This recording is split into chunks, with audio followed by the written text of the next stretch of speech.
Okay guys, welcome back to my stream. Today we are flying from Ivalo EFIV airport, Echo Foxtrot India Victor, to Svalbard airport. It is my third attempt because my simulator is always crashing and I don't know why. I'm pretty mad of this situation because something is wrong and I don't know where the mistake is. But anyway, we will try to somehow deal with this situation, so I hope this video will be successful.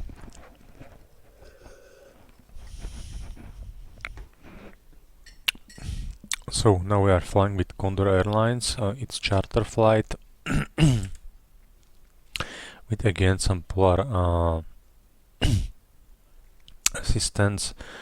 So what we can do right now, we can push this off, this as well, and open the doors, and we can go to preliminary. That means battery 1, battery 2. This is okay, wipers are parked. We can put the IRSs on a line and go down, 3 green, gear down, weather radar off, and this off, master firewall panel is okay. So in this case we can go up and we can press the simplifier test before starting the APU because we don't have the GPU. Okay, so we are going via APU, so start the APU. Okay, and we'll wait for the APU start. Regarding to this flight, basically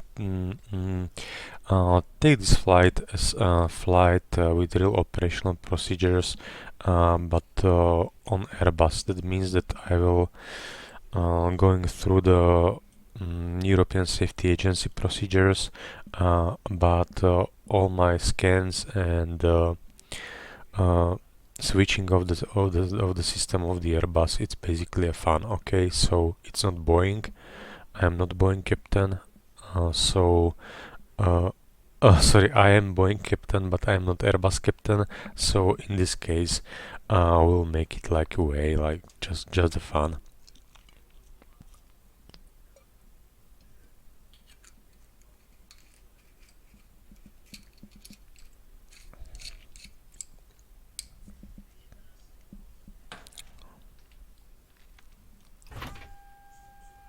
Okay, so we have APU available. We need to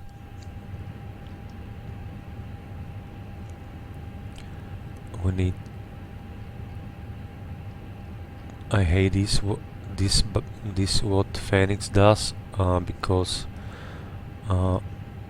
always adjusting the screens, it's very annoying situation. Why? Okay, it's not more close to the reality. I would like to have to fix some bugs which could be fixed. Okay, but anyway, so now it's okay, so we can perform the flight procedure, and that's okay. This is fine, this is as well okay. We can check the fire warning, it's okay. APU as well, engine number 2, fire warning as well. We can go from down. I will put the blower off because of annoying sound, and this should be off. And now we can look at the ACAM page, and what it says, oil quantity is okay, bleeder we not discussed, pressurization, the valves match conditions, cabin altitude as well. So that's pretty fine. Electrical system is feeding by the APU and is feeding AC essential bus, it's okay. Hydraulic quantity we have, fine. Fuel, we'll do make refueling, but temperature basically okay. APU is currently showing us that the bleed is on, so we can put APU on bleed. And what we can do, right now wheel well, just anti-skid check, okay. Alternate brake, it's on accumulator only, that's okay. Flight controls as well, and air conditioning. We have a little bit much in the cockpit, so we can increase the cabin and decrease in the cockpit, okay. So that's basically it. So ACAM page was performed, and now we can go to setup. We can go down via this panel.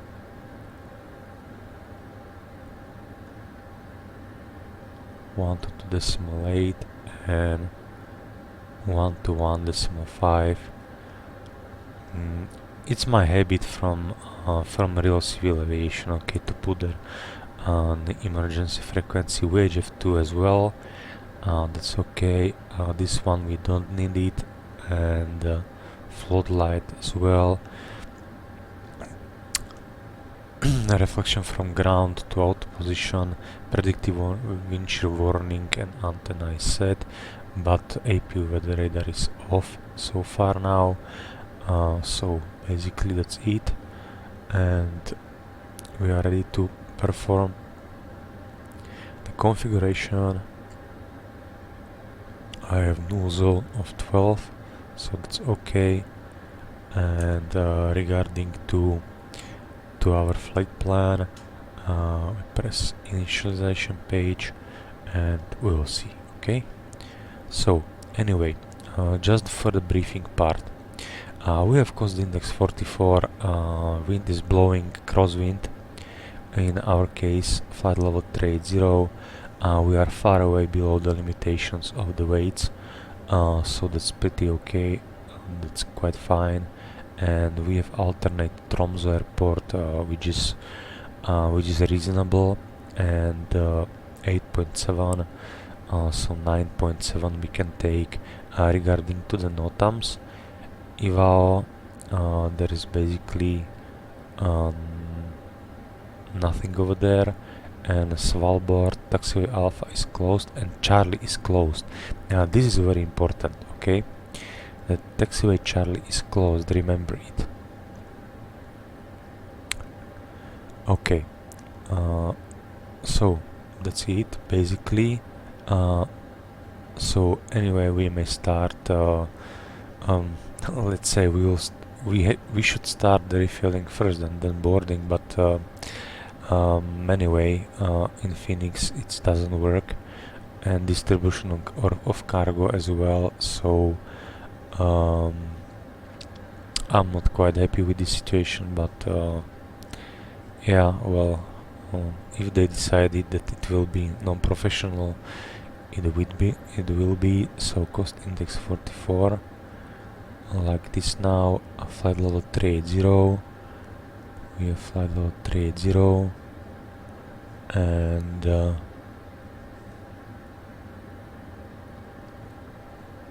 a flight number we have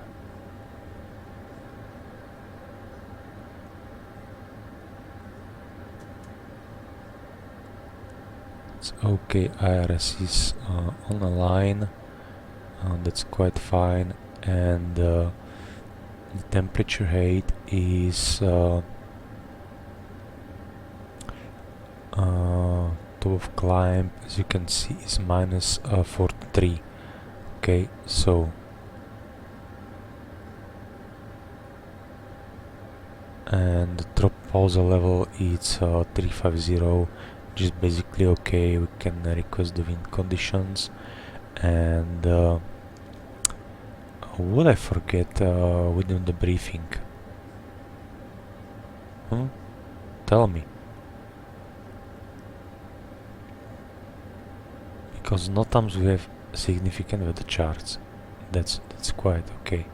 So as you can see, there is nothing depicted, and 340 on Svalbard we have only proposal level of 300. So I guess this 380 flight level, which is in our operational flight plan,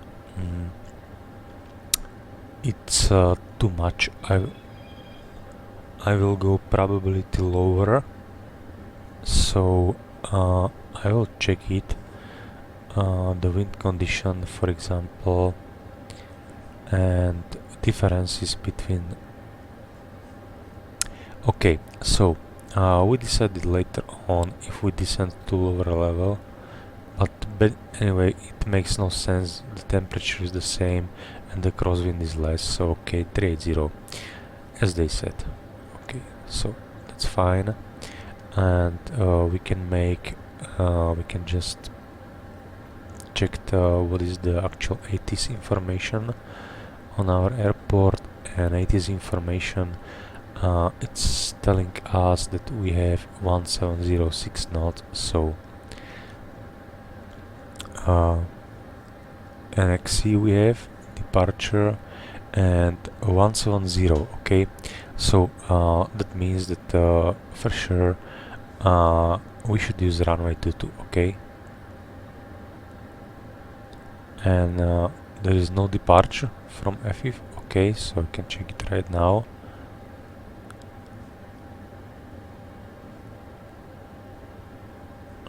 There are some departures, but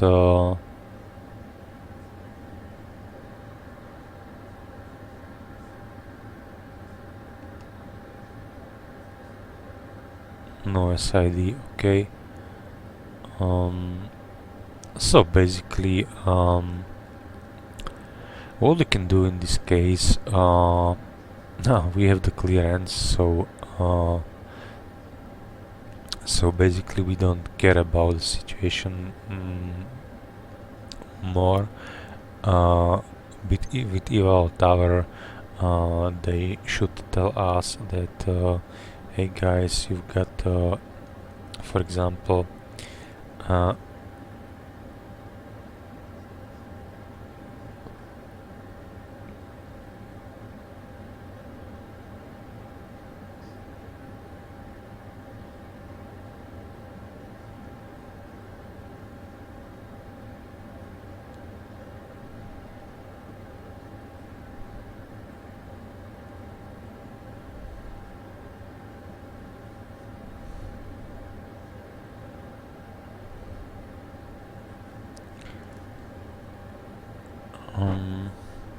okay, well, so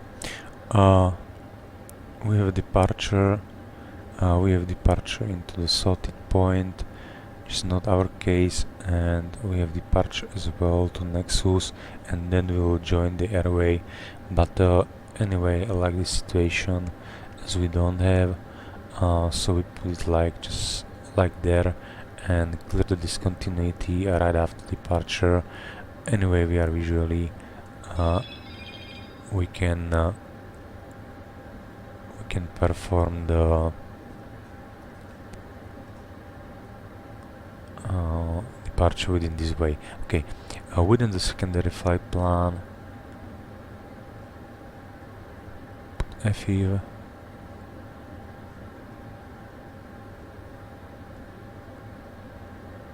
that's okay, and via EFIV we should have the approach ILS Zulu runway 22 in case we have serious troubles.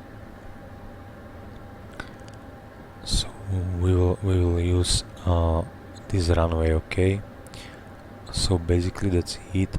And regarding to radio navigation aids, we have NDB, and we should have put it into the now tuning, and it's basically two NDBs. Okay, so the first is India Victor.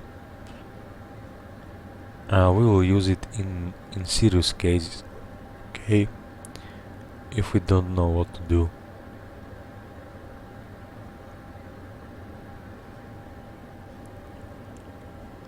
It's India Victor. Yes, no, it's sorry, it's Victor only. Okay. So Victor 406, that's our case, and tall NDB 5380.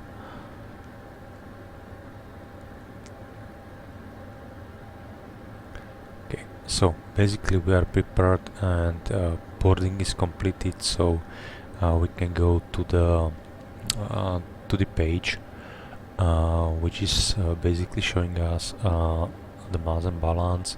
We have 0 fuel weight is 53.2. Okay, so 53.2 slash 32 basically. Okay, so I will not make huge differences because it makes no sense. 9.7 will be the fuel. And now what is important, guys, please do not rely on this page.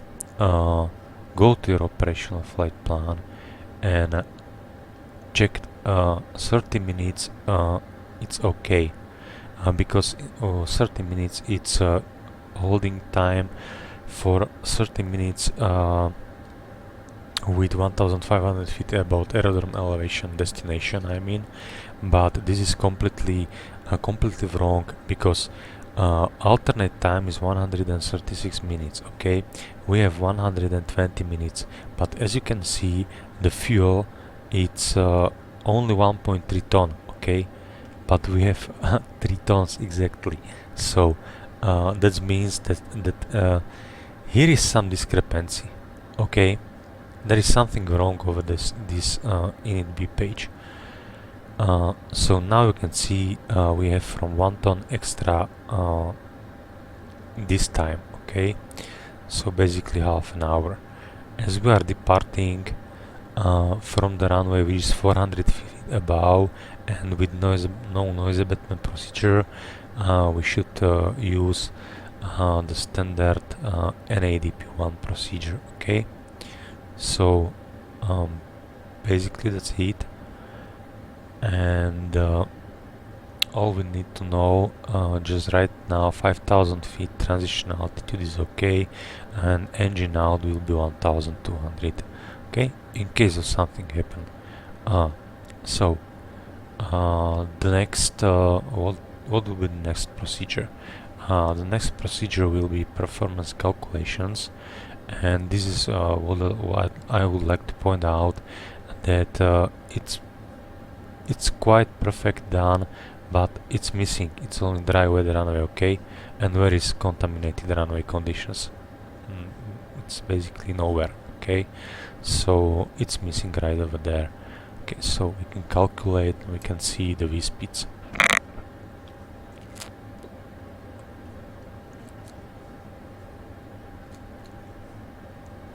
So now we have 134, 140, and later I will explain you if it is correct, because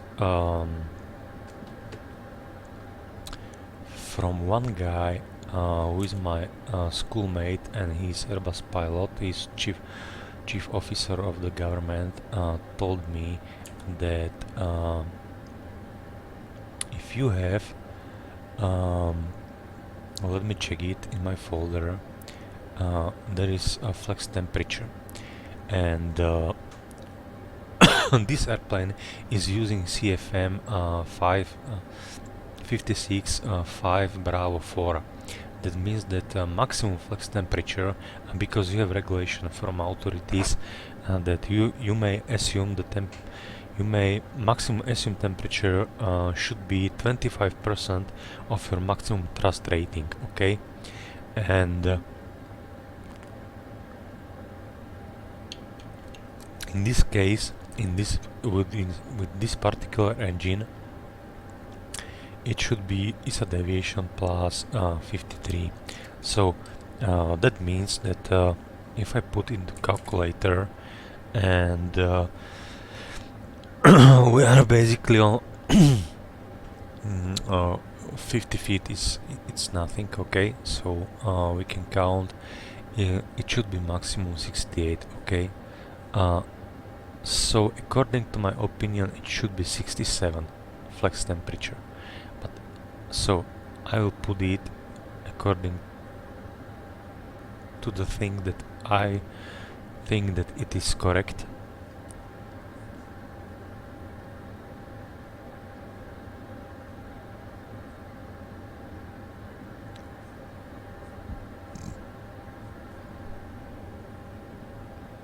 Okay, and now we are basically good to go, and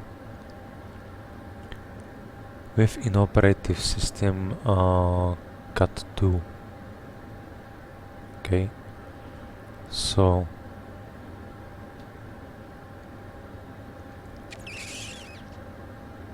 it's not over here, it's here. Failures. That's no failure basically. So maybe it's during we have the APU. But anyway, crew oxygen PSI, I forget about it. It's okay, and now we can set the QNH 1014. It's okay, we can put it on the constraint like this one, and we can put directly flight level 380 because we don't have air traffic controller right now. Okay, so basically that's it, and we are good to go, we are good to start. So that means that we should go into ground services, and only what we need is chokes. As you can see, all the doors, everything is closed, but I will open it right now, and I will close it now because we don't have armed slides on the doors. I know it's I don't know if it is the bug or something like that, but it should be like this situation. Okay, so it should be armed. Okay, the slides, I don't know why. Maybe those of you who are aware of the Fenix match, leave me comment, and I will try to do something with it. But as you can see, the airplane from this position, we have all doors closed, we have chokes on, and that means that we are ready, good to start. Okay, so if we are good to start, we may press fuel pumps. What I missed to press the cockpit was record test. Okay, so I hear the sound, it's okay. Seatbelt signs on, beacon lights on. We can put the transponder to auto mode on this type of the airport, close the doors, and now we are ready for start the engines. So that means the PSI is okay, and we may go for engine number 1.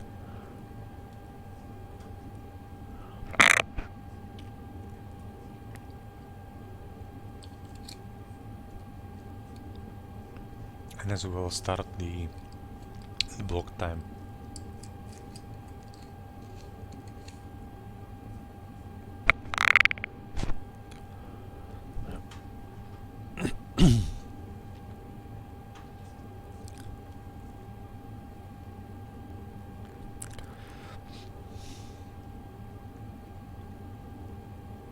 Okay, so what will be our strategy?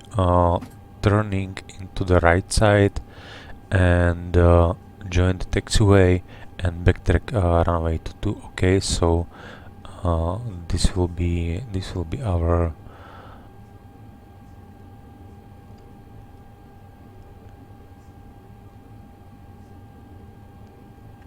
so we can forget about this situation. We are visually flying. So we have started the engine number 2, so let's go and start engine number 1.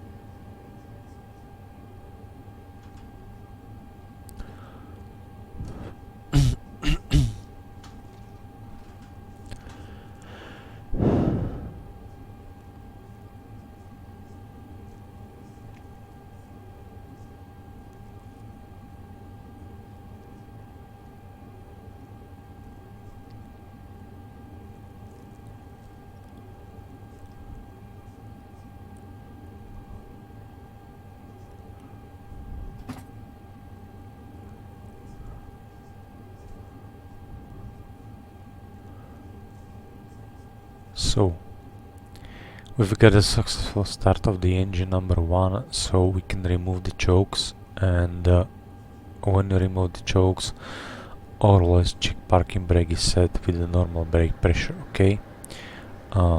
So you can remove the chokes, and basically that's it.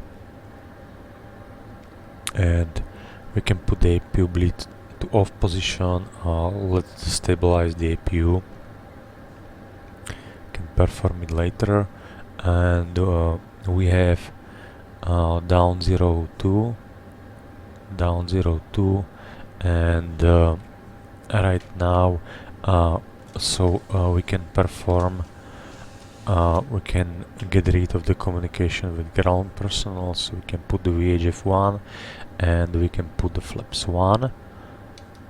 For departure we can arm the speed brakes, okay, that's pretty fine. And as usual I forget to put the flight plan right over here, so it's my fault. Anyway, and what is the next?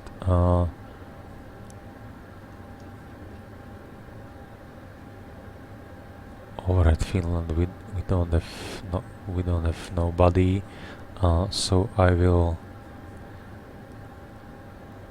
connect myself into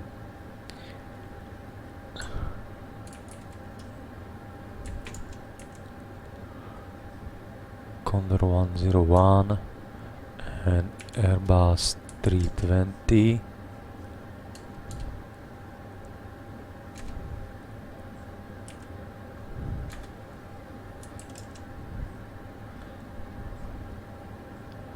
Like it here with, okay, so we are successfully connected to voice server. Okay, that's perfect. So what will be the next step? This switch, like here, reset, and press the flight controls. Flight controls are checked, so we are good to go to switch off the APU, switch on the lights, parking brake to off position, and now we are good to go. We are good to taxi.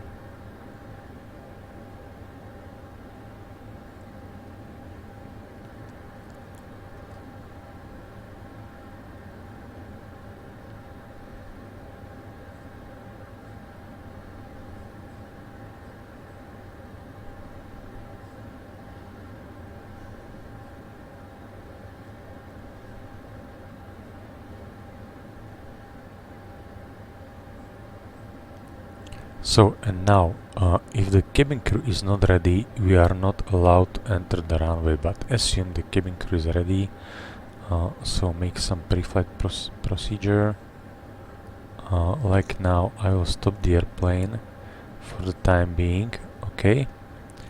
And what I would like to do, just make a confirmation that nobody is flying from this side and this side, and we are good to go. So put the lights on.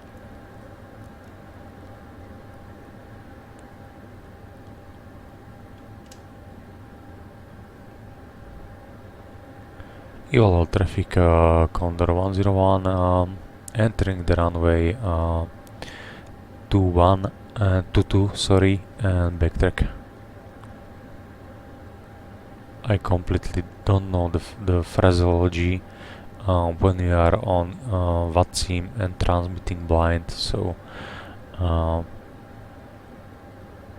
it's not my cup of coffee, like somebody tells, so that's basically okay.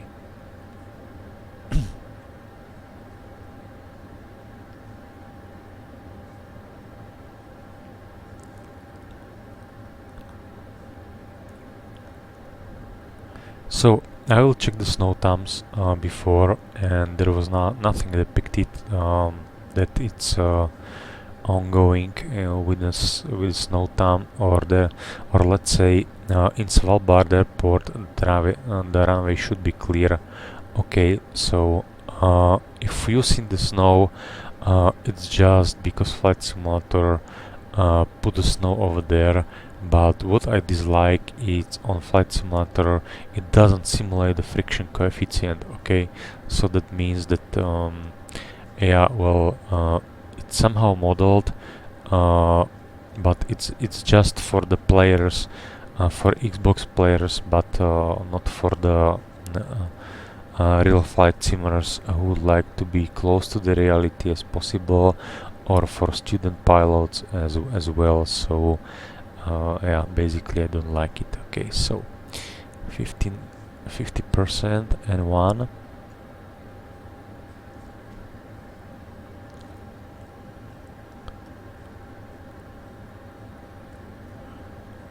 Okay, so now flex SRS runway.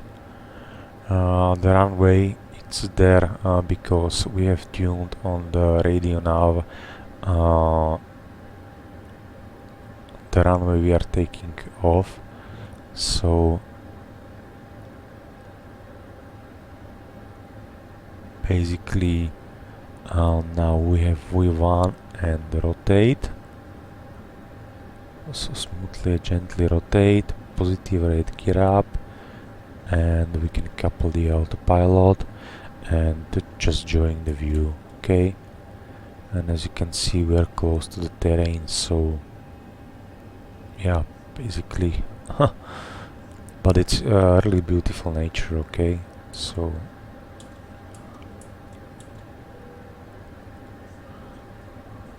it's okay, it's quite fine, it's really nice weather. I don't see the FMA.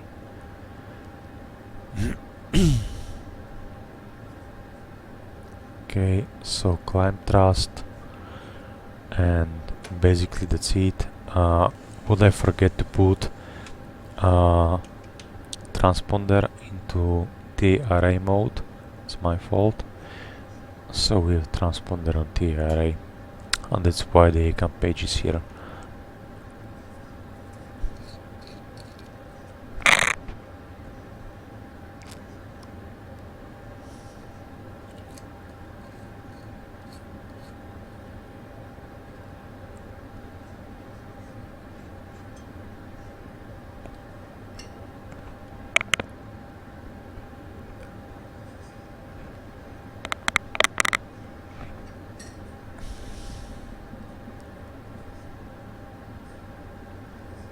So now we are on the climb mode, so that means that we are accelerating to our speed 240 below flight level 100. That's quite okay. We've got a company message, but up to flight level 100 all the conversation and all the stuff we don't need for flight is strictly there. So that means that we have to focus to fly the airplane, and even if you are on the autopilot, you should keep your hand on the control column below flight level 100. Okay, so this is the rule with the sterile cockpit. So now we can put it like this one. Okay, we have transition altitude. Oh, sorry.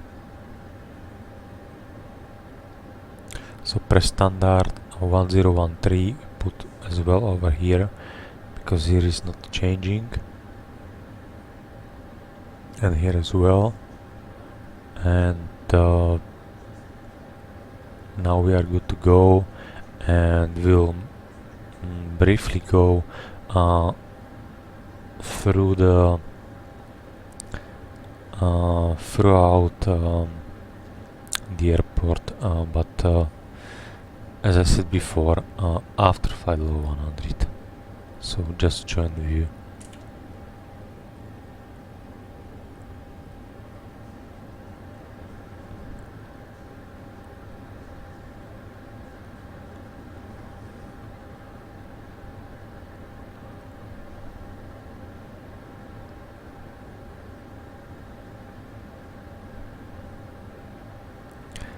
So as you can see, the optimum flight level is 360 it's not 380, so we'll reconsider our decision. We will check it with our operational flight plan, which flight level should be usable for us and which should be the better. Because I personally don't fly to flight level 380 when maximum flight level is 390, and especially in polar region. Okay, we have flight level 100, so lights coming off. That's okay, we can check the... Now it's on aft compartment 27. It looks like it works like in Boeing. So we can put it like this one, adjust the temperature according to our liking, and once the cabin is released and we are established on the climb speed,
so now we can release the cabin, and now we can talk a little bit more about what are we going basically to do.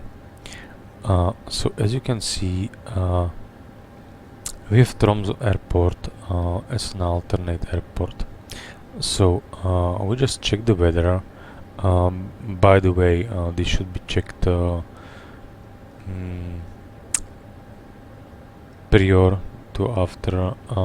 prior to departure. Okay, so it's my fault that I don't check it, but anyway, I took a fuel so much, that means that it was okay. So Svalbard, Longyear, we have wind 1506 knots, so basically on the airless approach. Broken is okay, QNH, nothing special, okay. Look at the TAF, it's basically the same, okay. Alternate airport, Tromsø. Variable 2 knots, temporary, nothing special, and regarding to METAR as well, so we have pretty good weather conditions overhead these airports, and if you look at the operational flight plan, we have contingency 5%, so that means that 5% will be quite enough regarding to ESOPs. So we don't need to, but we don't have to take off fuel en route alternate because we are flying over the sea, so that's basically no airport, so it's okay. So we just need to perform the fuel checks and so on, so basically that's okay. So and come back to another point because if we check the routing, like here on Navigraph, and as you can see, the average wind component it's blowing from this side, so it's exactly the crosswind component, okay? And if you look at the chart, wind chart, which is depicted right over there, so our optimum level should be 360. The wind, I don't know why was depicted the average wind over there. It's blowing from 360, okay, and it's a little bit higher, and the temperatures are as well the same. So flight level 380, it's reasonable for us. I have to ask it that okay, that today the Simbri flight planning did a great job, okay?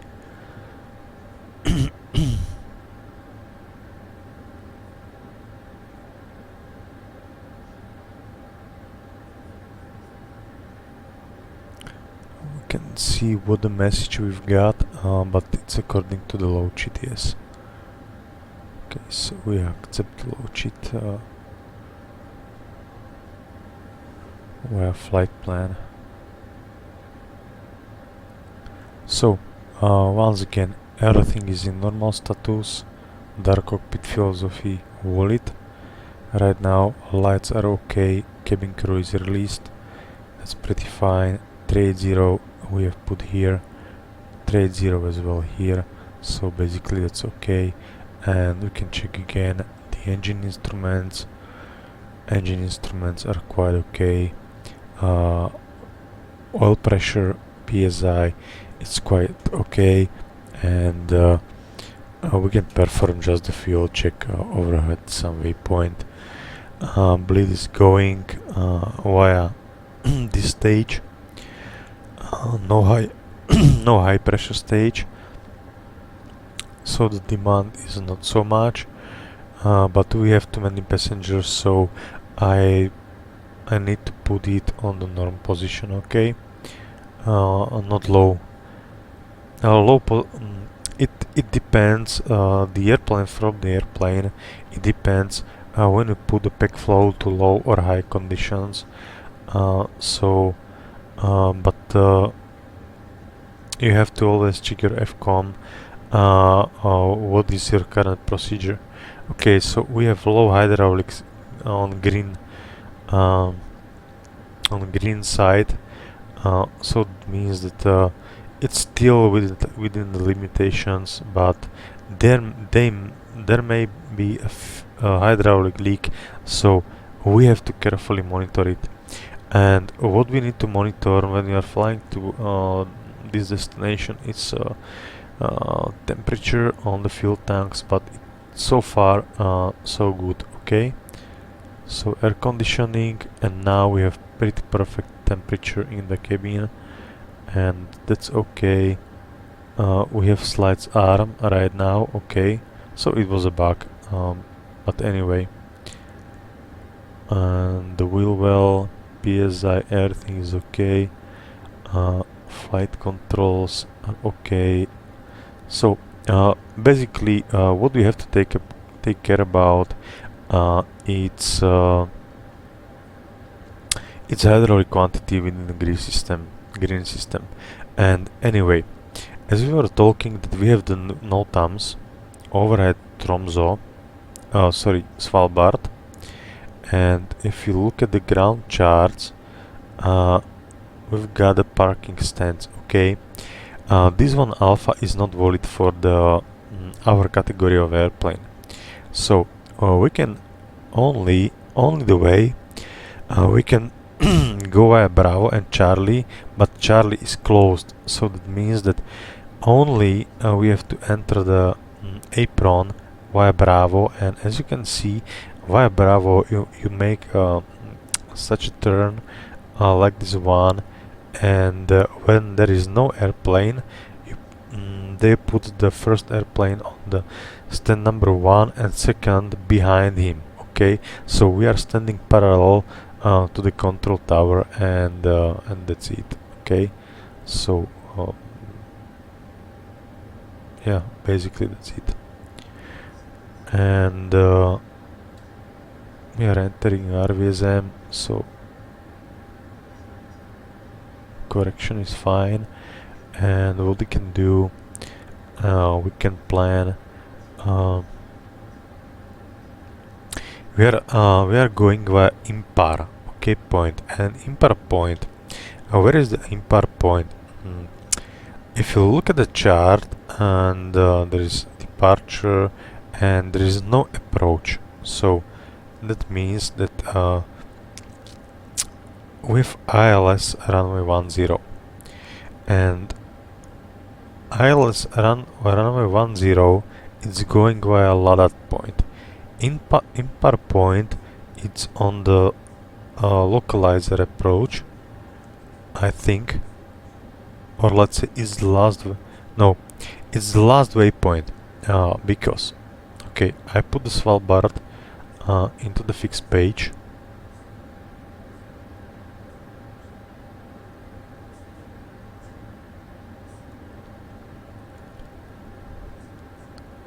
For example 200, in order to know that we have to check it, and basically that's okay. So we can go like this one, and we can scroll it all the way Astot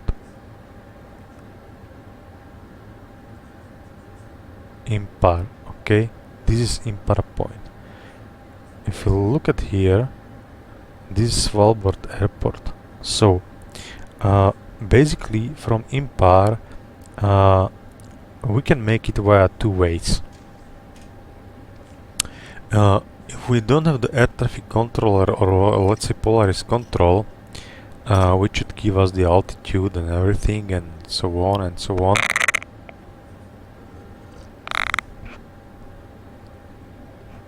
That means that we have to fly into this waypoint and descend with the racetrack, okay?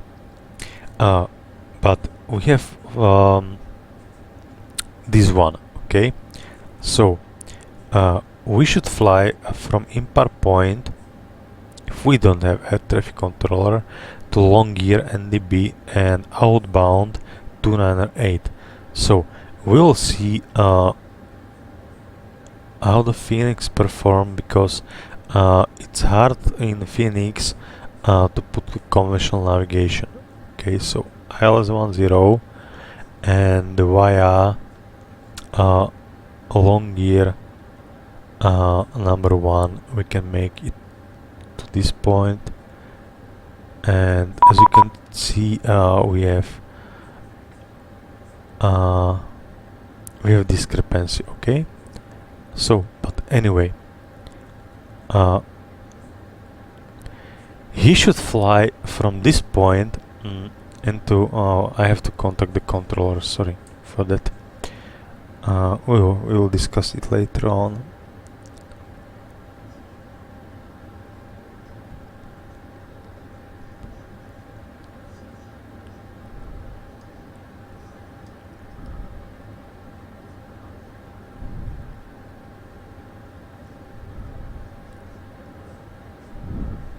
Scan 4147, descend 4,000 feet. Scan even 4147, what's that for us?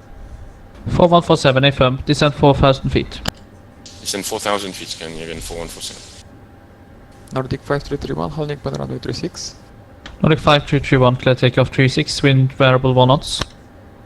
Before takeoff runway 36, Nordic 5331. After 302 at start stand 2, request push and start. Puff 302, push and start, approved QNH 1010. Push and start approved QNH 1011, Passer 302. Passenger 302, confirm squawk correction, confirm QNH is 1010. 1010, Passer 302. Nordic 404 established on ILS 24. As you can see, he's busy right Nordic now. 404, Roger, clear to land, runway 24, wind 190 degrees, 10 knots. I will explain the situation, Clear to what's land going runway on. 24 Nordic 404.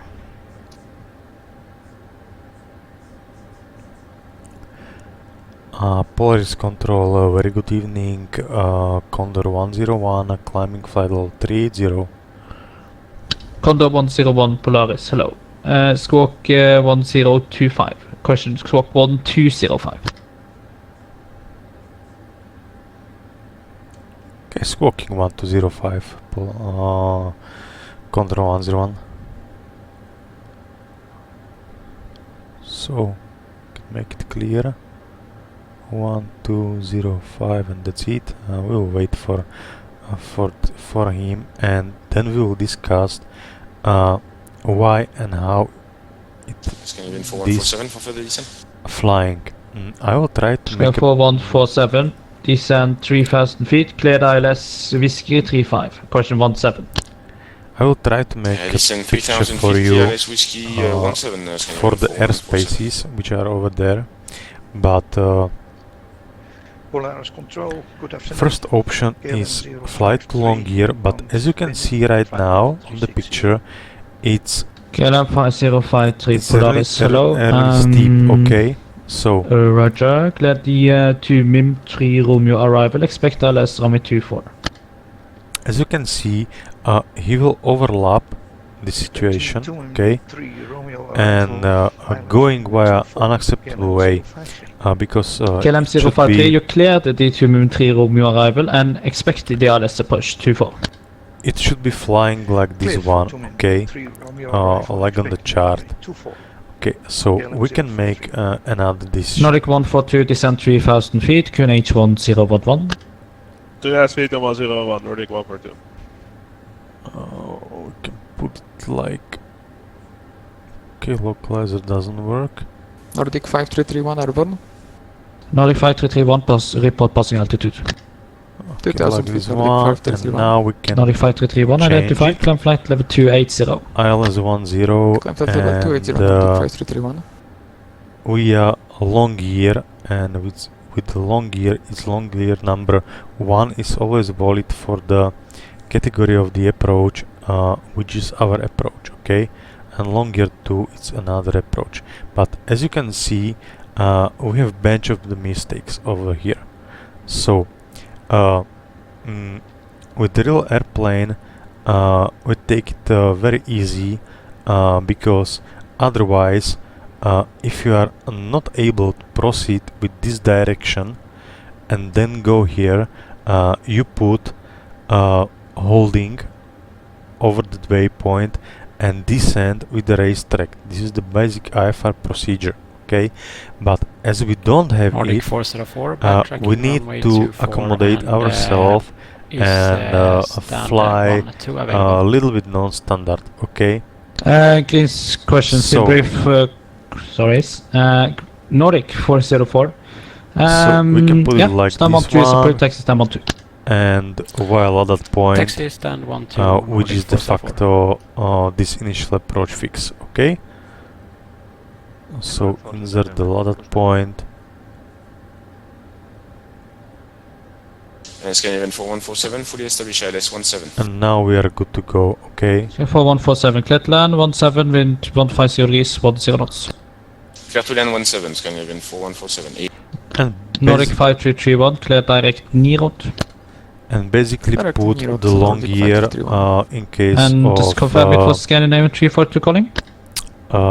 in case of misapproach procedure, so long gear, NDB. Nordic 429, push assert is approved on QNH 1004. Like this one, that's okay. Polaris Control, And, Scandinavian we 342 may with your delete the flight secondary level flight plan, okay? 110. And Scan 342, Polaris low, climb flight level And 310. regarding to this situation, Just want to check I if will you're put interested in the RMP LADAT, Sierra approach, on runway the 09. fixed page, and I will put Yeah, we can do that for these Scandinavian minimum sector 342. altitudes.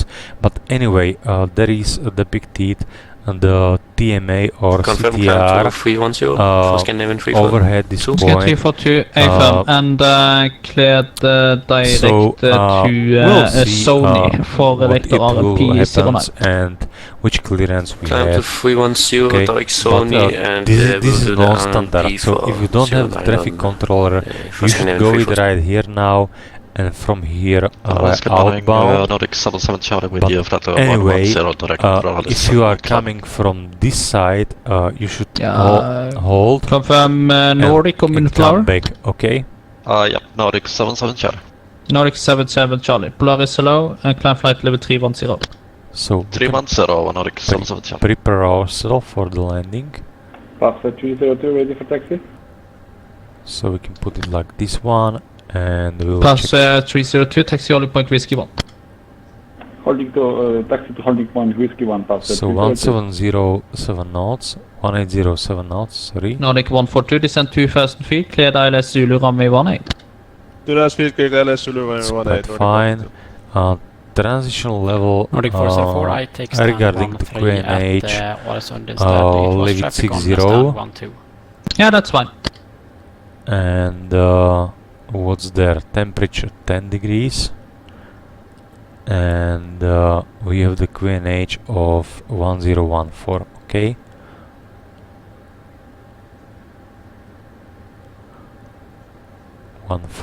And the next phase is go around, and go around procedure review tells us that we have to climb to 4,600 feet, okay? And 4,600 feet, so we may in this case, because the Condor airport 101 is identified flight level 100, 280. it should be approximately at 1,500 feet is basically okay. So that's it, and we put the minimums, and the minimums are 631, okay?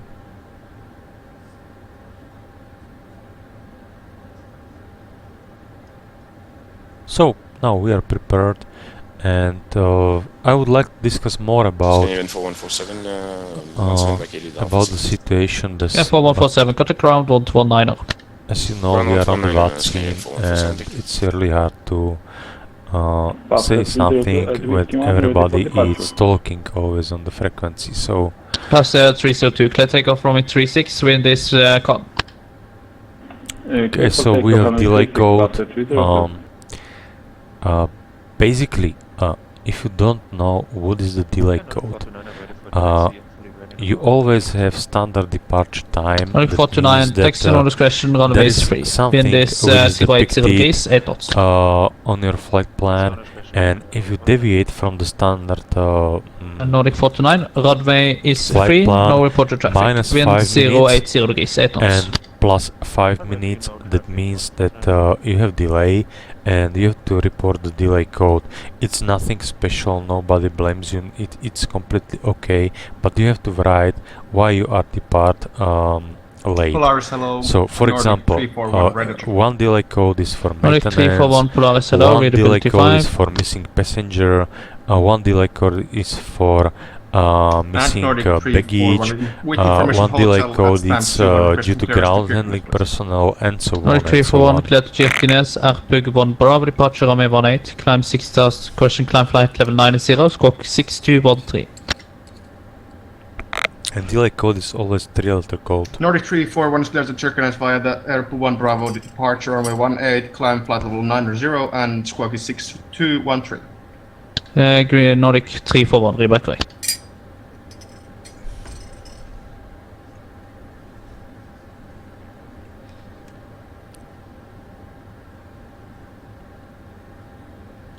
So this is performance. We have maximum 390, optimal 360. Okay. Polaris, god dag, Scandinavian 263, level 116 for 210.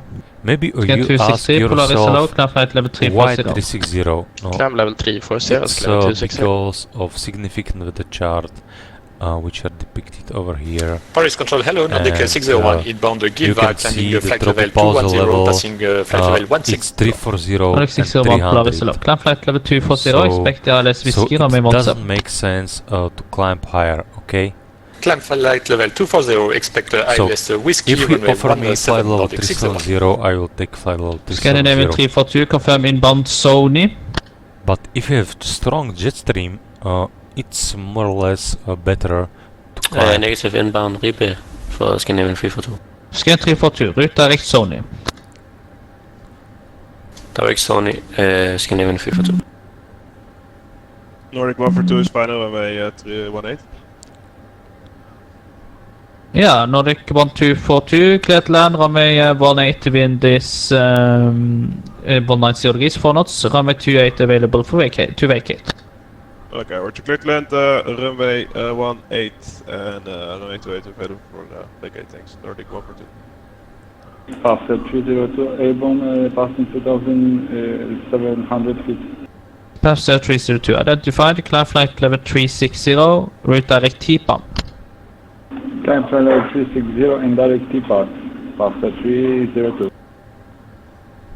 Nordic 5331, contact Copenhagen 121, decimal 375, bye-bye. 121 decimal 375, Nordic 5331, bye-bye. Klarer skal da Green Star 78 Alpha at Ålesund Information Bravo, clearance Haugesund please. Grinstad 78 Alpha. Polaris Solar, clear to Karmøy, Utop 1 Foxtrot departure runway 24, 6,000 feet, squawk 2570. Haugesund, Utop 1 Foxtrot departure runway 24, climb 6,000 feet, squawk 2570, Green Star 78 Alpha. Grinstad 78 Alpha, Ribba correct. Polaris Control, Scandinavian 342 doesn't have Sony on the flight plan. Yeah, 342, you just acknowledged for some minutes ago that you were planning RMP Sierra runway 09er. Sony is the first waypoint on that approach.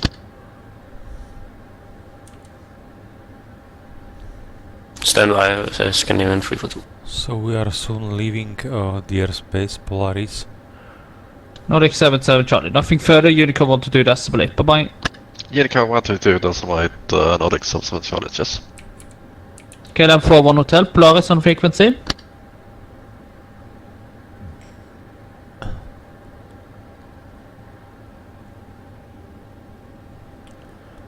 Nordic 429 out of Molde 2200. Nordic 429, identified, climb flight level 330. Climb level 330 Nordic 429.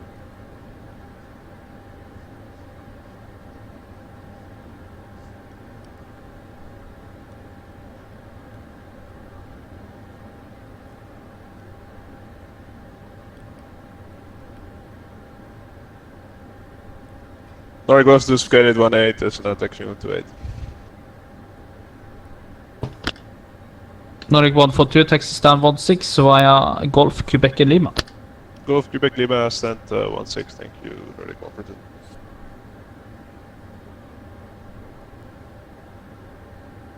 Nordic 405, hello again from Ålesund, stand 12, request IFR clearance back to Oslo. Nordic 405, hello again, clear to clear to Oslo via Giger 1 Foxtrot departure, runway 24, 6,000 feet, squawk 4420.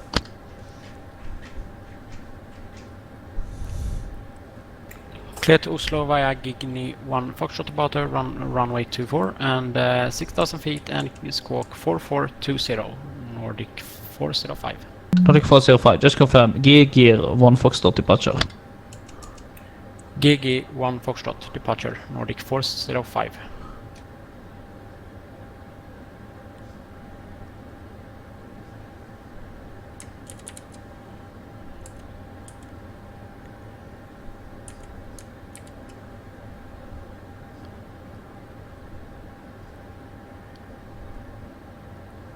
Nordic 429, clear direct Valpu, Victor Alpha, Lima Papa Uniform. Nordic 5 Nordic 429. Scanner 342, when ready, descend flight level 120.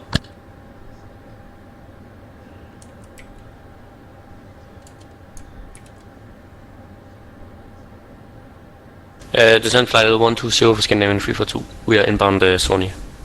Thank you.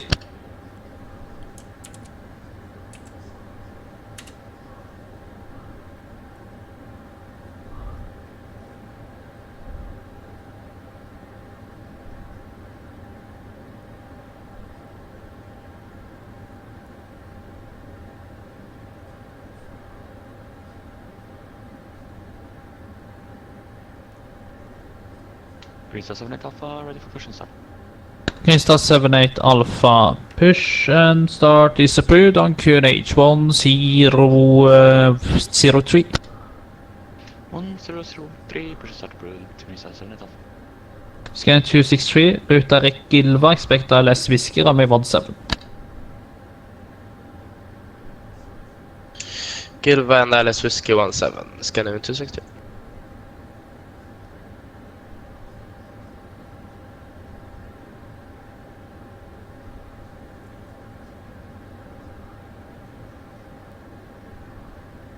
Polaris control, very good take. LM41 Hotel, flight level 3990.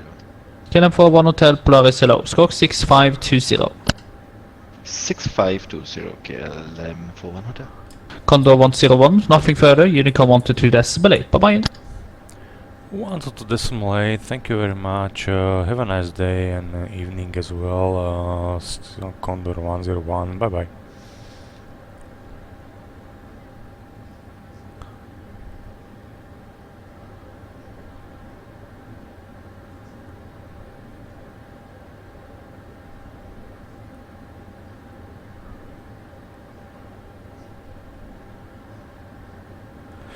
So okay, now we are over the sea and we have to apply some strategy, and as you can see, basically what is the equal time point?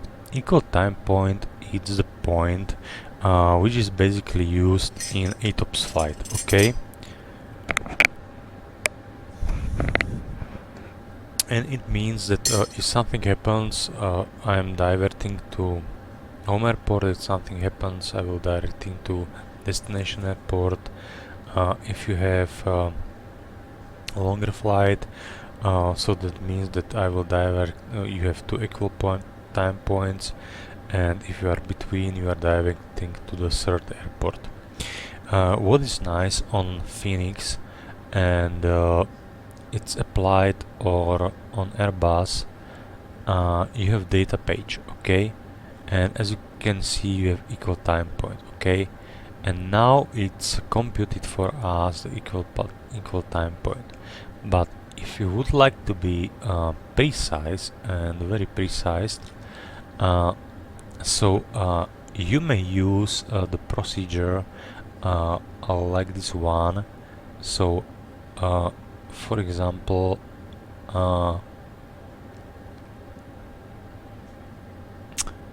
sorry, it's an operational flight plan. You'll put the airport in which you are departing.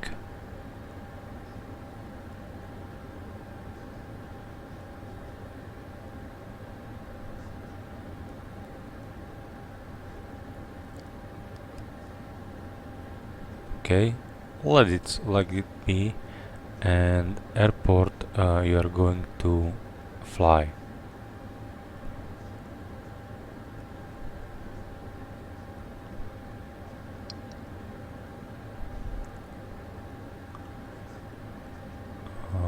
Like this one, okay? And now what you can do, as you can see, you have the true wind condition. So I will put the conditions from right here, so 00220 knots.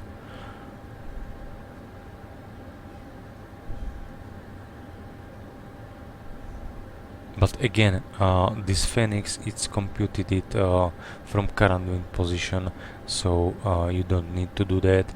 But if you have Airbus which doesn't compute the position, so it's basically good to know. 26041.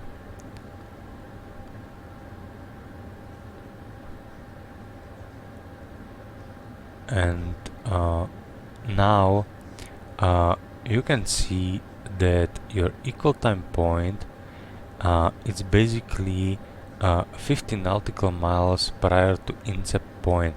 So if we zoom in a little bit, you have incept point and it's 40 nautical miles right over here. Okay, another solution how to solve the situation is, but it's basically on Boeing, it doesn't apply for Airbus because Airbus has a limitation right here. So put on Svalbard 250 and put as well into the fixed page, for example fixed page number 2 Tromsø, which is our destination alternate, and put as well 250. Okay, and as you can see, if something happens, but this is the rough computation. Okay, so if something happens, we'll come to Tromsø. If something happens beyond this line, we are going directly to Svalbard. But equal time point, it's basically calculating not with still air conditions, but with the wind as well. That's why the equal time point is not right depicted over here, but it's a little bit moving. It's because we have hand wind which is blowing from the north with 40 knots. Okay, so that's why the equal time point is basically right over here. Okay, so I think it was clear enough, and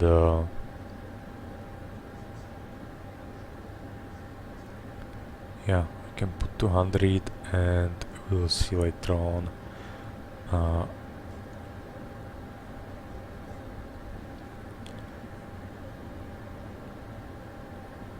how it is performing.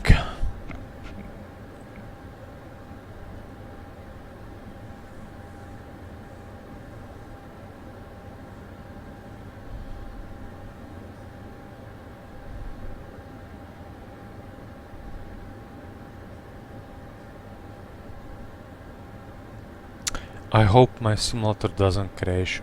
If the simulator crash again, so I will reposition myself into the decent position, but I have no idea what to do. I checked the my RAM with MEM86 and as well with the Windows tools, and it was successfully passed. I checked my disk, it was okay. I checked my graphic card, it was basically okay, and I performed the stress test of my CPU as well, okay.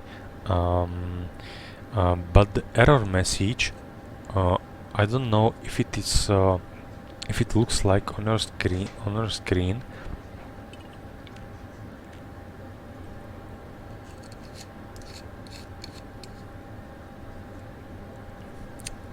But I will give you the screen, and maybe some of you who are watching the stream may be helpful and maybe tell me what's wrong. Anyway, fuel prediction. We have fuel for holding 36 minutes, okay? That means 2 go arounds and minimum fuel status and go to Tromsø airport, okay? Or hold over the long year NDB published holding, and I guess we have more published holdings, so that means that put it like this, we have published holding over the NESAS point and over the long year. So if we have some troubles or some problems we need to solve, we put it direct to long year, make a publish holding, and from this publish holding we can make it outbound. And this is what I was talking about, but there was many guys on the frequency with Polaris control. You have some TMA, okay, you have some CTR right over here, and I know because I checked the charts once upon a time, let's say, and there was depicted that there are many small airports over here, okay, and basically they are allowed to fly up to 5,000 feet. So that means that if we are above the 5,000 feet, it's good to us. That's why I would like to perform it like this one. So put into the fix info a LADAT page, okay.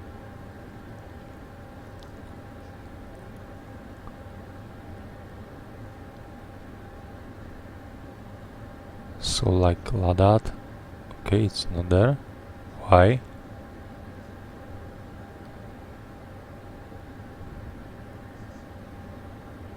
Not in database.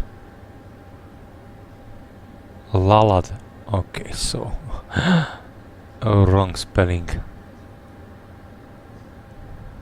So LALAT point, and now we can put the radius of 10 nautical miles, or let's say because Airbus has limitation only for one radius, so 25 nautical miles. That means that if we are coming into this point, we should have the altitude at least 4,600 regarding to the obstacles, but it's not regarding to the TMA, okay. So that's why if you have no traffic controller, you are flying to Longyear, hold over the racetrack, descend and make it outbound, because this is the conventional navigation procedure, okay. And as we don't have it, so we can accommodate to this situation and make it like this one. And but I will not go with this 25 nautical miles below 5,000 feet.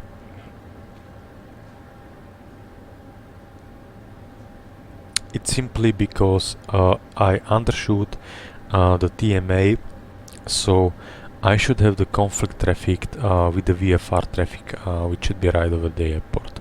Okay, so we'll put the landing system. Okay, that's fine. I will check the radios navigation. It's not depicted over there, so we'll wait for a while.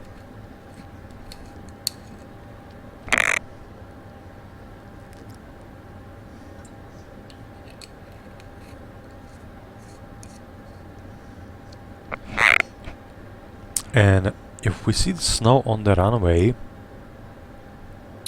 which is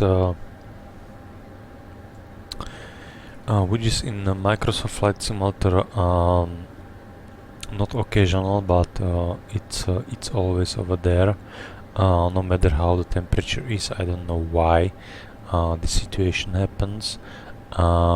We can make an or let's say we do not change the flap settings in order to perform the walk around. And from the walk around, if you can see that there is no ice accumulated or snow accumulated between the leading edge devices and the wing in ceiling compartment, that means that you are good to go, and we can put the flaps to a position. But I will need to check it, because I think that it has something in common with PTU, electric pump, and if you go maybe, I don't know right now how to do it, okay, and blue pump override, okay. So this will be the basic procedure, I guess so. I need to open the book and I look at the chart. because I'm not Airbus pilot, I'm Boeing pilot. So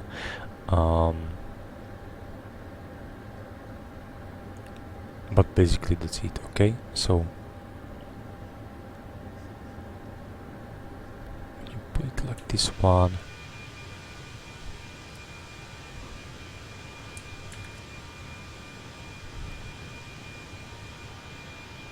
So if you can see, the CFM engines are slightly different comparing to EIA engines, and it's because the CFM engines has let's say the bigger bypass ratio. Okay, so that means that the cold air bypassing the high stage turbine has a little bit more volume on the air which is going through the engine, and basically it should apply the situation that this kind of engine should be less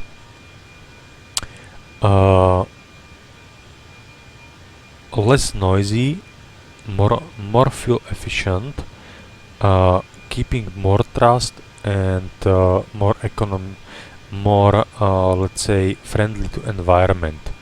But if you can see the Wizz Air fleet, they are using always EI engines, and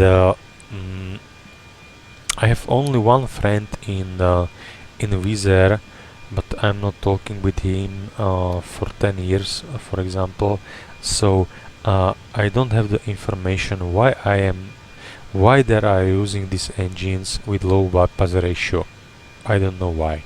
Okay, so this is I will zoom it a little bit in, and as you can see, this is the N1, so that's the fan, and this is the turbine, and somewhere between the cold air is going like this one, and the hot air like this one, and it leads to situation that the more bypass ratio you have, the most efficient the engine should be.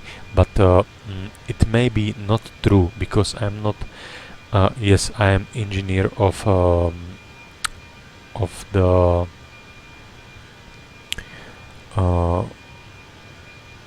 the aviation, but it is really go deep into the details which engineers which are developing the engines, and they should give you the answer why.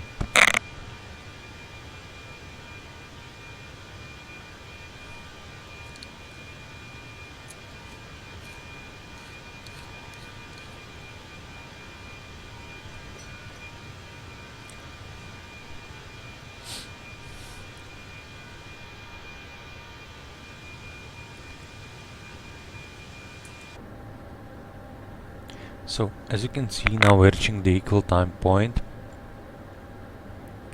and we have still 250 nautical miles to go. Okay, so as I always talking about the pre-flight procedure and the in-flight scan and everything,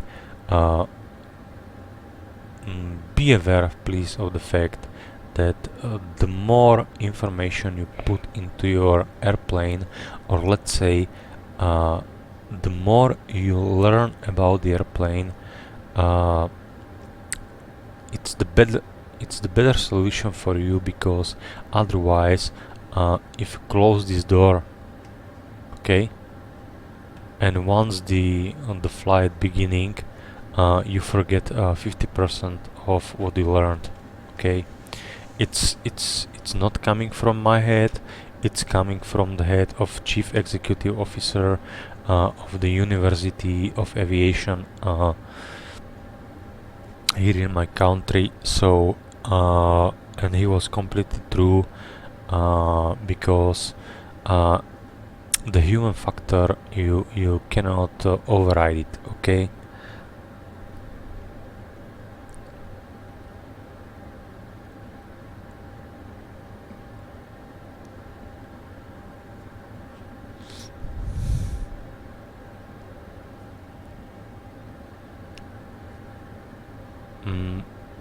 So there is basically one guy called this pilot, okay, and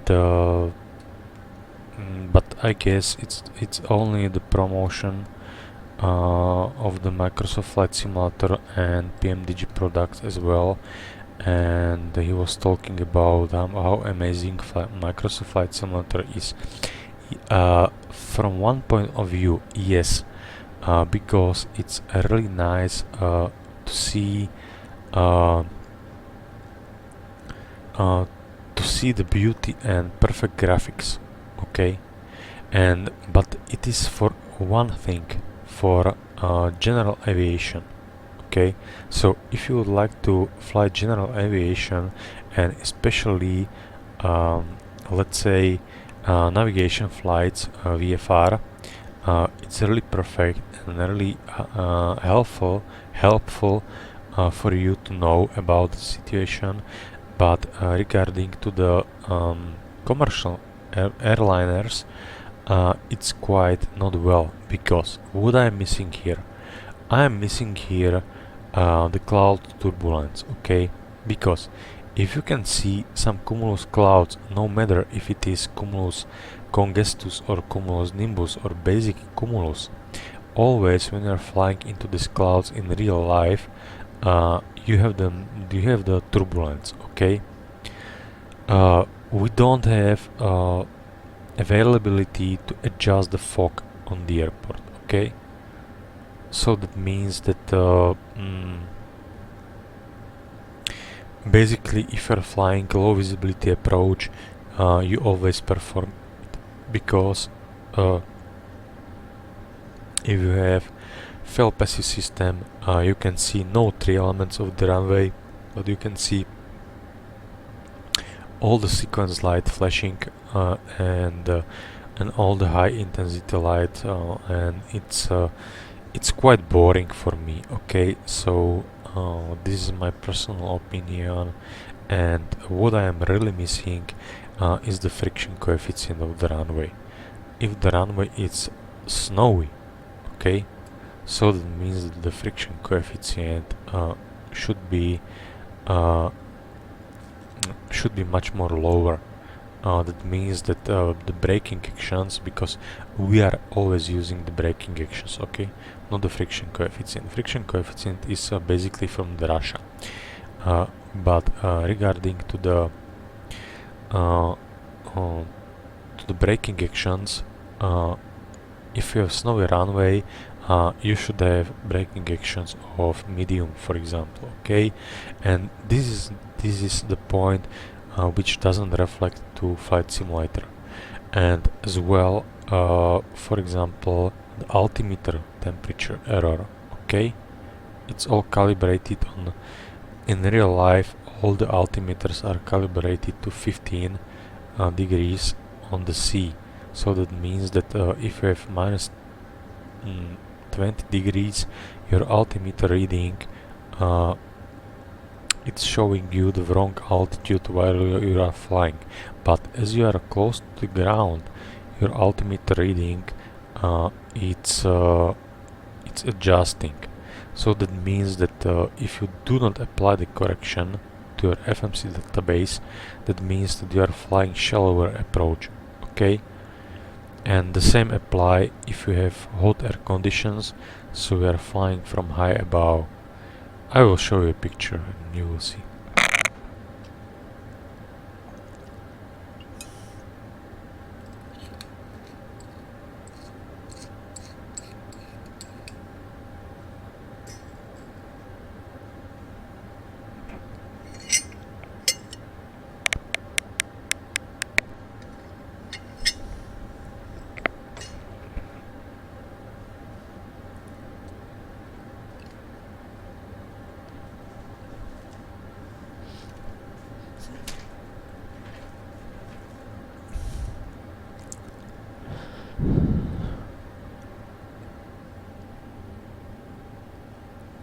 So basically that's it. There is nothing to explain. So I will stop the recording and I will start or let's say I will jump into the descent position. Okay. Okay guys, welcome back. We are currently descending. I will check the weather.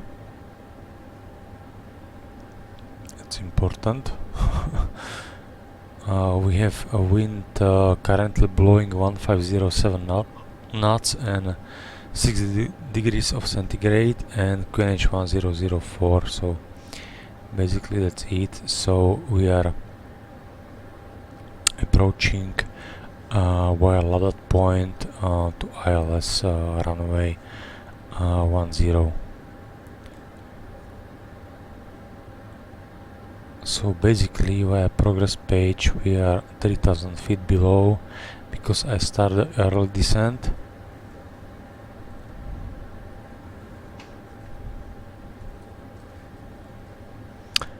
We have barometric MDA just showing right over here, and within Svalbard we can make an approach ILS runway 10, okay, in order to be prepared. So that's fine, and the performance page it's well prepared. So as you can see, the badge of the information is right over there, so that's fine.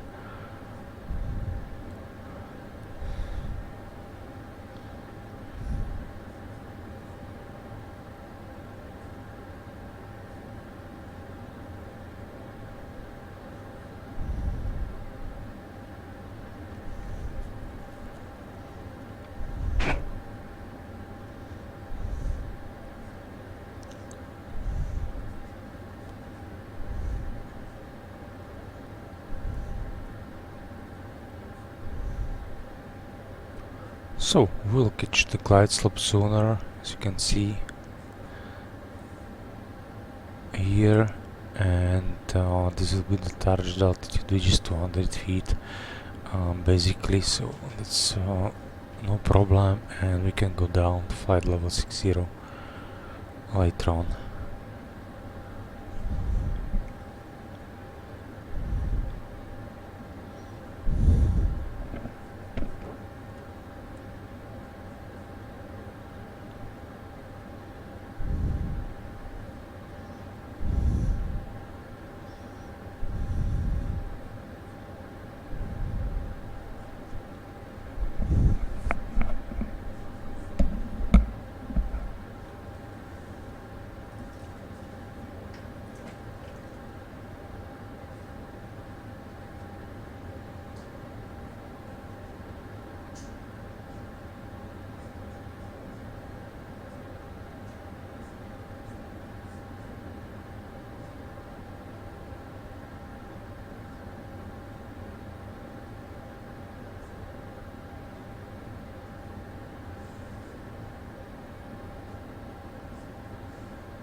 And regarding to the fuel on board, we have approximately fuel for holding for 15 minutes, so that's quite okay. So we save the fuel, and that's quite nice.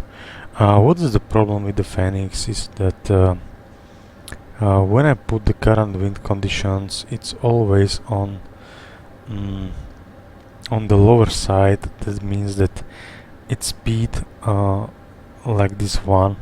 Hey, okay, you can see it changes. I think the airplane has a little bit more drag component. Okay, if we can access the data and descend wind data, so we are flight level 260.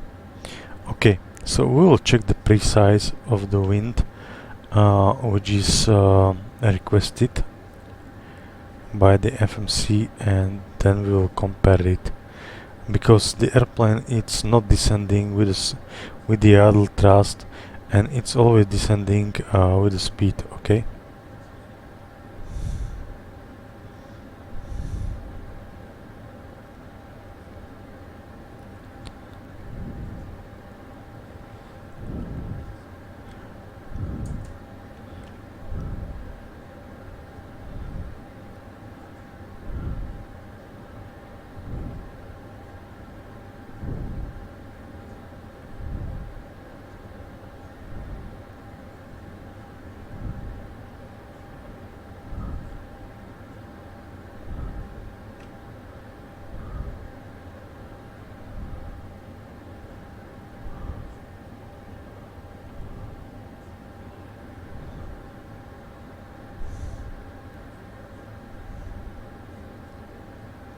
So now we are approaching flight level 200, so we'll put the fasten belts on in order to know the cabin crew, prepare for the landing, and we can go to flight level 60.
So we are approaching to the waypoint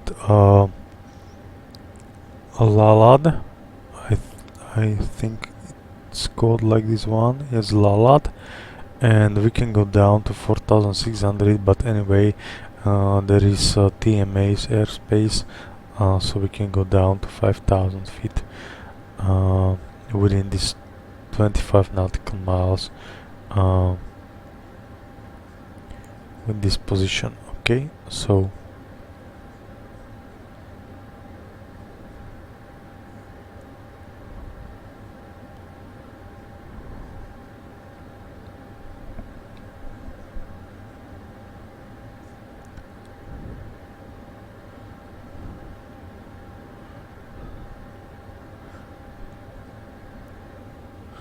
I hope you see the beautiful Spitzberg Island, but it's all below the clouds, so I can see basically nothing, and that was what I was talking about. It's 6 degrees of centigrade, so that means that it shouldn't be covered the sea by the ice, but basically yeah, with the melting conditions and so on, so it should be like this one. Okay, so it's near less okay.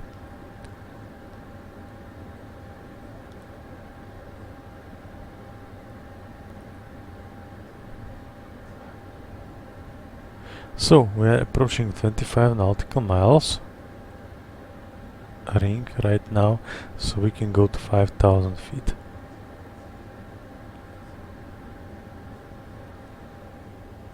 Like this now, okay? And we'll see, because the real snow thumb shows to us that there is dry runway condition, but we'll see what runway conditions is depicted right over there. If there is snow runway, we'll perform the action I was talking about. So I will do not retract the flaps, and we'll retract it just after performing the go around procedure. Okay.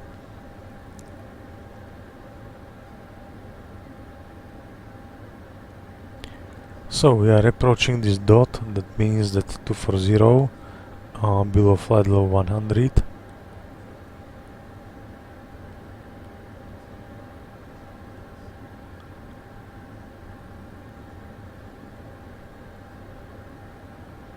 Check the air conditioning system and the hydraulic as well.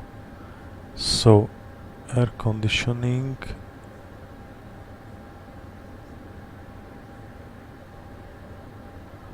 it's good 25, 25, 25, and the hydraulics,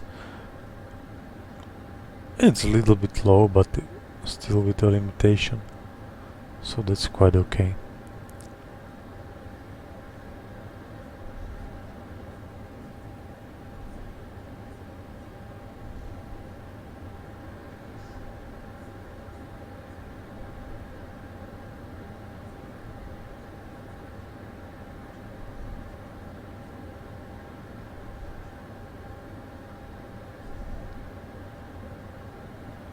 Okay, so 10,000 feet, we can put the lights on,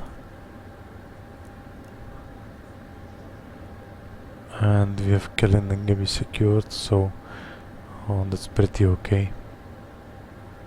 And with the loaded point, we should have another altitude which is 10 nautical miles, and with 10 nautical miles we should have 4,200 feet, okay?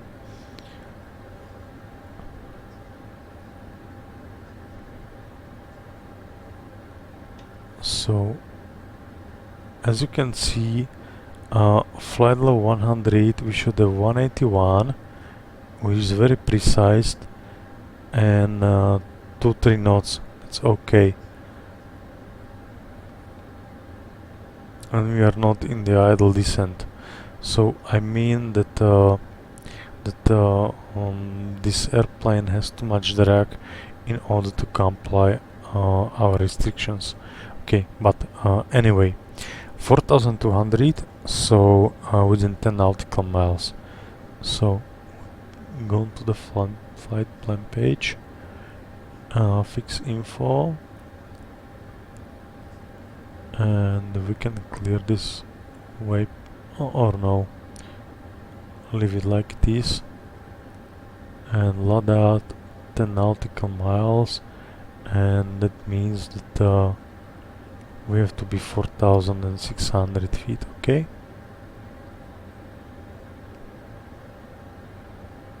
And now we have the compulsory reporting points, so that means that we should advise the Svalbard info that what are we flying, for example ILS, and what is our landing time, what is our current altitude, in which point we are inbound, and so on, and just to let the traffic know that okay, the guys are doing this procedure.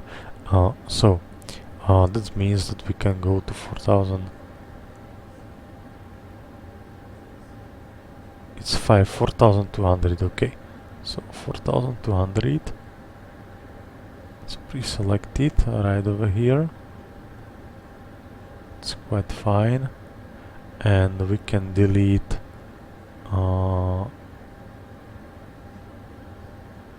another page. We just call that.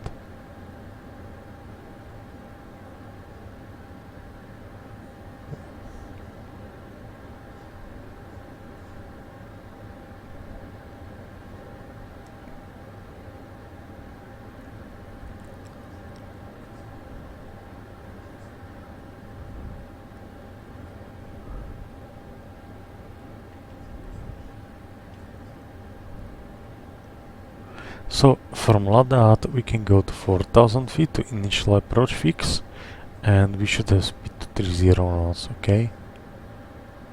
That's why we are descending, and we are descending to 4000 feet. I like this one.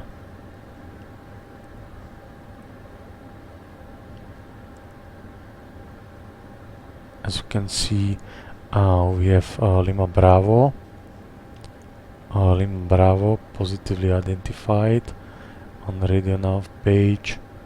Everything is okay. So 94, 97. So front course will be 097. Okay, so it's a little bit discrepancy, okay, but anyway, we're coming to transition level, so we will leave it like this one, and we can press the localizer and go from low to 3000 feet, okay.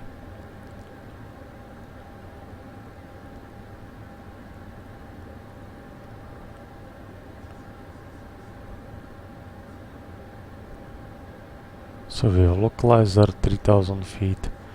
Basically that's okay. We are soon reaching the deceleration point, so I will leave it like this for the time being, and we'll see what the airplane does. Okay, so we have this point, and as you can see the speed rising up, so it's not a good sign. We need to put the speed brakes, okay, and glide slope is captured, and we have misapproach altitude of 4600 feet.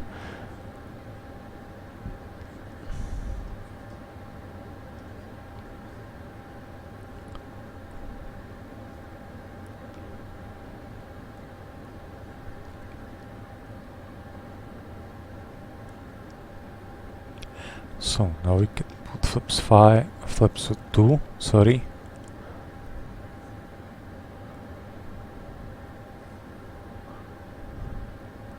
Flaps 2, we are 10 nautical miles in front of the airport, so it's basically okay. You can put the gear down because you won't accelerate.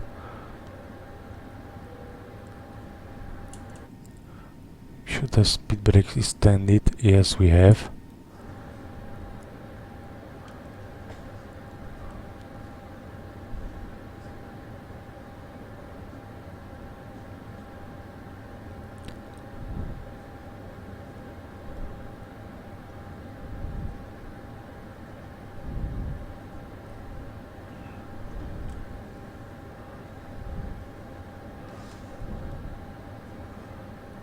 And right now we can put flaps 3 and stow the speed brakes.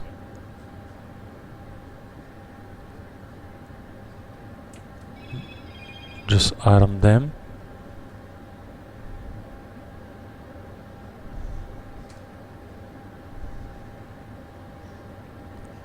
So cabin angle is secured, these switches are okay.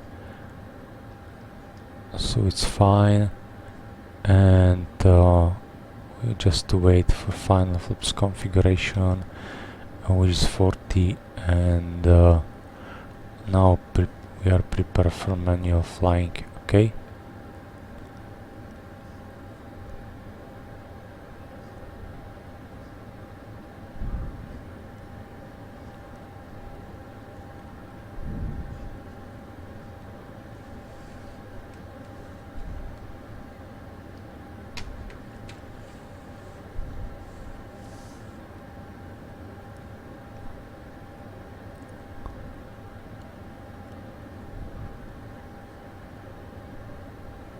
So we can put auto brake to off, autopilot to off.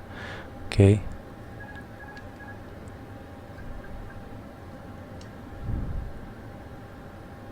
Okay, and now we have crosswind from the right side,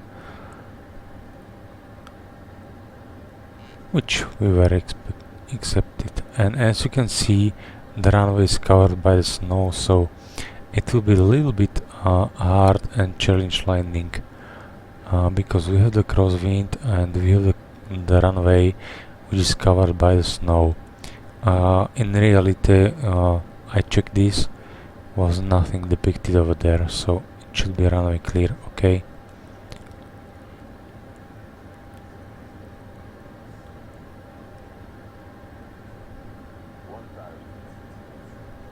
Oops, it's bumpy. Let's try to be bumpy a little bit.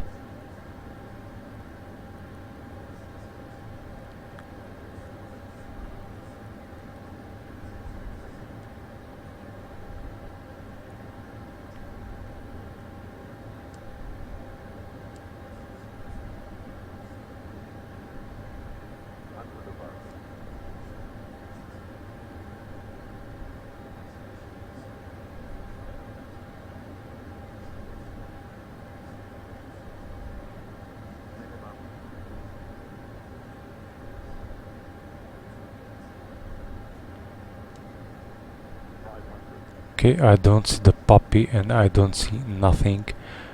I don't see the runway, I don't see anything. So, yeah. We have to be very careful because it's, I guess it's this best result right over here.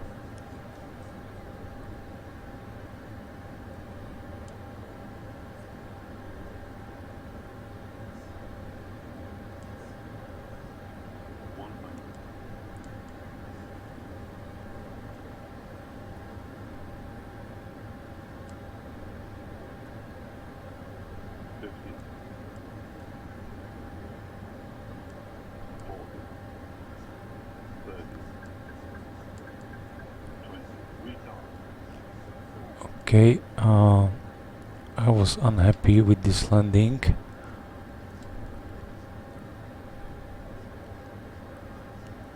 Because it was far away beyond the touchdown zone, but I can see nothing, as you can see. So, okay, close the thrust levers and stop the taxiway.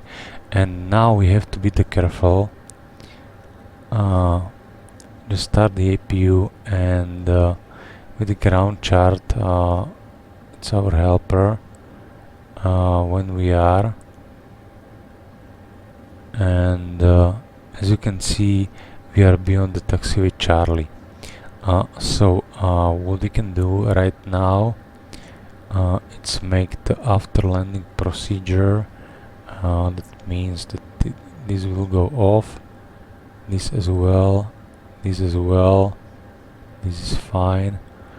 And now we turn the airplane, and Charlie was not armed, so that means that we have to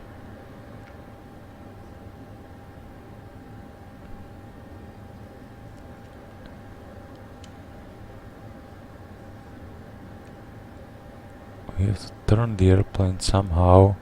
But okay, it's not with this direction. I don't know why it is working like this one.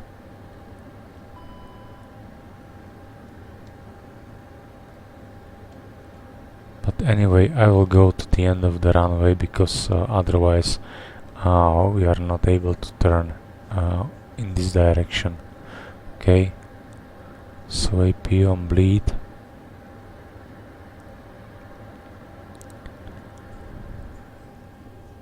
And now we are on turning pad, which should be on the right side. Okay, so if you are in doubt to turn and there is no depicted, there is mandatory turn in this side, so just make it like this way. But from the last update of Phoenix, my nozzle steering is no longer okay. I am not happy with it. They make let's say huge improvement in some graphic style and so on, and basically nothing important comparing to real life. Okay, so it is my personal opinion, and I will stay behind me.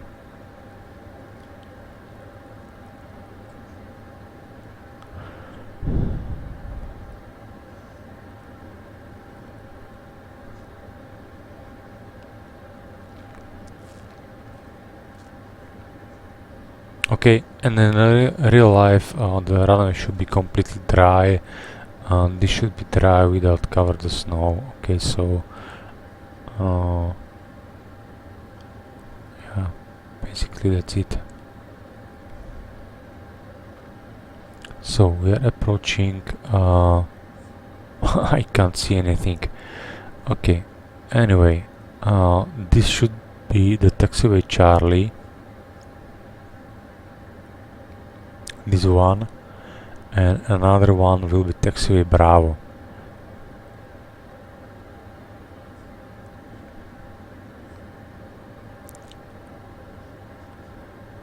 So maybe this should be a Bravo.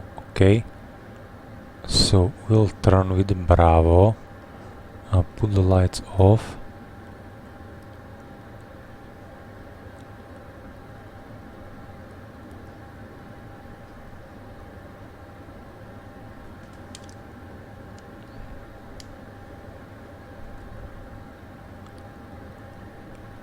because the nozzle steering doesn't respond. Okay,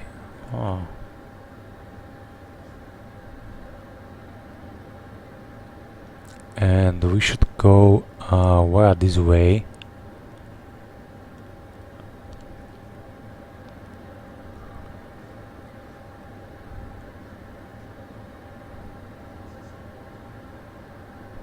This should be the taxiway, and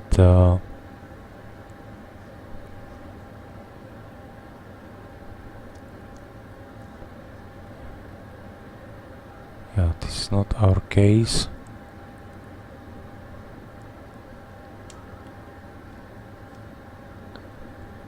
So switch off the lights, now to shine the ground personnel,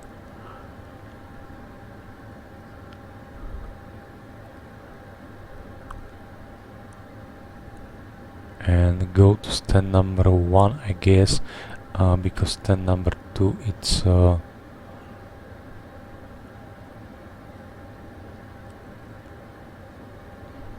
doesn't respond into my reaction.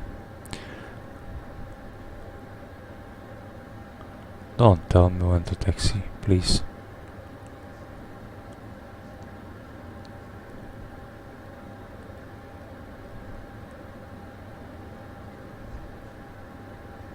Okay, if you wish to do so, I will do.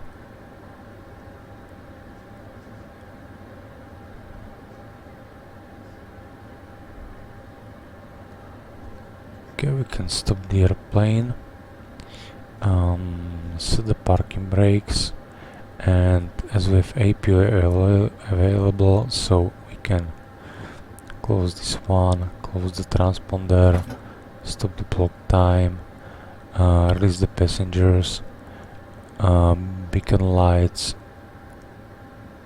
okay, 10% below, that's okay, crew supply oxygen, and IRSCs, fuel pumps off, position, and basically that's it. So what we can do, we can perform the deboarding. So I will put ground services, I will put the airplane on the chokes, which we have, and doors and stairs, and the cargo compartment should be open.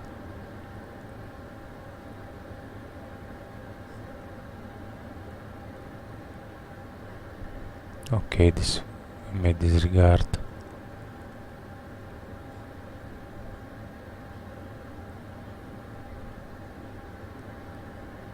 As we have the airplane into off position. Okay, and now we perform the check. Okay, if there is no snow between the ceiling of the leading edge devices and trailing edge devices, and as we have this situation performed, we can try to make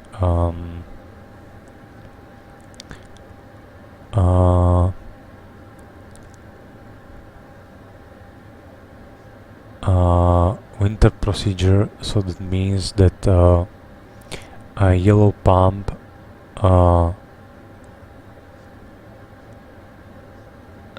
switch on, so yellow hydraulic pump switch on, and another action is on the blue electric pump switch into auto position, but it's in auto position, so it should be okay. Anyway, so that's okay. Blue pump override push button, and this is the